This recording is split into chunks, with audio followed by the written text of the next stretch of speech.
میں ایک شادی شدہ عورت کی محبت میں مبتلا ہوں۔ وہ میری کزن ہے اور ہمارا بچپن ایک ساتھ گزرا ہے۔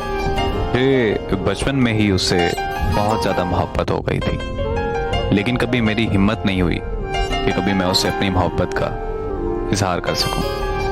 اور پھر جب محبت کے اظہار کرنے کا وقت آیا تو ہمارے والدین کی آپس میں لڑائی ہو گئی۔ اس لڑائی کی وجہ سے ہم دونوں کا ملنا جلنا بھی بند ہو گیا، اور پھر 11 سال بعد ہمارے والدین کی آپس میں صلح ہو گئی۔ لیکن صلح کے وقت میں خوش نہیں تھا، بلکہ میرا دل خون کے آنسو رو رہا تھا، کیونکہ جس سے میں بچپن میں محبت کرتا تھا وہ کسی اور سے شادی کر رہی تھی۔ اس کی شادی کے بعد میں بہت ٹوٹ گیا تھا۔ میں اسے مکمل طور پر بھولنا چاہ رہا تھا، لیکن بھول نہیں پا رہا تھا۔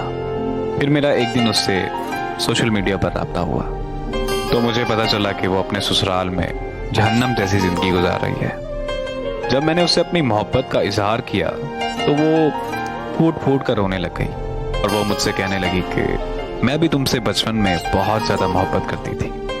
تو وہ مجھ سے کہنے لگی کہ ہمارے والدین کی لڑائی کے بعد مجھے لگتا تھا کہ ہمارے والدین کی جلد صلح ہو جائے گی، لیکن 11 سال گزر چکے تھے اور میری امیدیں مکمل طور پر ٹوٹ چکی تھیں۔ پھر میرے گھر والوں نے میری شادی رکھ دی تو میں نے مان لیا کہ تم میری قسمت میں نہیں ہو۔ کاش کہ ہمارے والدین کی لڑائی کبھی نہ ہوتی تو میں آج جہنم جیسی زندگی نہ گزار رہی ہوتی۔ اس کی باتیں سن کر مجھے بھی بہت زیادہ رونا آیا۔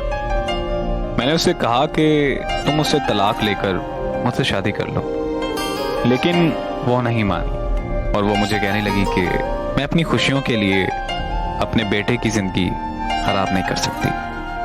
وہ آج مجھ سے دوست بن کر بات کرتی ہے، لیکن میں آج بھی اس سے بے انتہا محبت کرتا ہوں اور ہمیشہ کرتا رہوں گا۔